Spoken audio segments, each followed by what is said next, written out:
কিছু তো নেগলেক্ট করার বিষয় নেই। যে দেখেন এতগুলো মানুষ আছে, এর মধ্যে রাজনীতি দলের লোক যেরকম আছে না, অসংখ্য সাধারণ মানুষ আছে।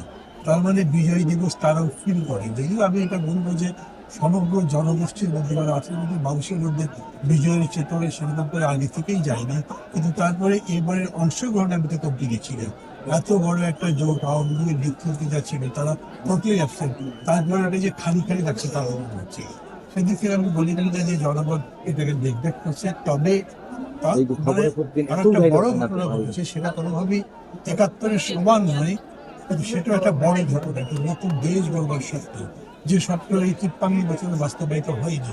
ফলে পাশাপাশি দুটো জিনিস আসছে, কিন্তু কোনো ক্রমে ২৪-৭১-কে ছাপিয়ে যাচ্ছে না, এরকম মনে করি। এটা যেতে পারবে ওই বয়সে।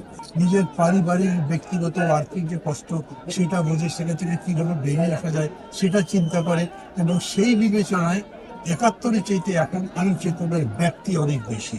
মানে ধরেন কনস্টিটিউশনের মতো একটা বিরল জিনিস, নির্বাচন প্রক্রিয়ার মতো একটা বিরল জিনিসে সাধারণ মানুষরা অনেকে অংশ নিচ্ছে বিচারকে। এটা একটা বিশাল ব্যাপার, এবং যেরকম করে মানুষ জীবন দিয়েছে, এটা তো আমার একটা অনন্য ঘটনা ঘটেছে। এই জীবন দেবার চেতনা তো এমনি আসেনি, জীবন দিয়ে জীবন পাবার স্বপ্নই তারা দেখেছে। ওগুলোর দিক থেকে আমি মনে করি যে কোনোভাবে প্রতিপক্ষ হিসেবেও আসে নাই, বিস্মৃত হয়নি, বরঞ্চ একটা আর কি করছে।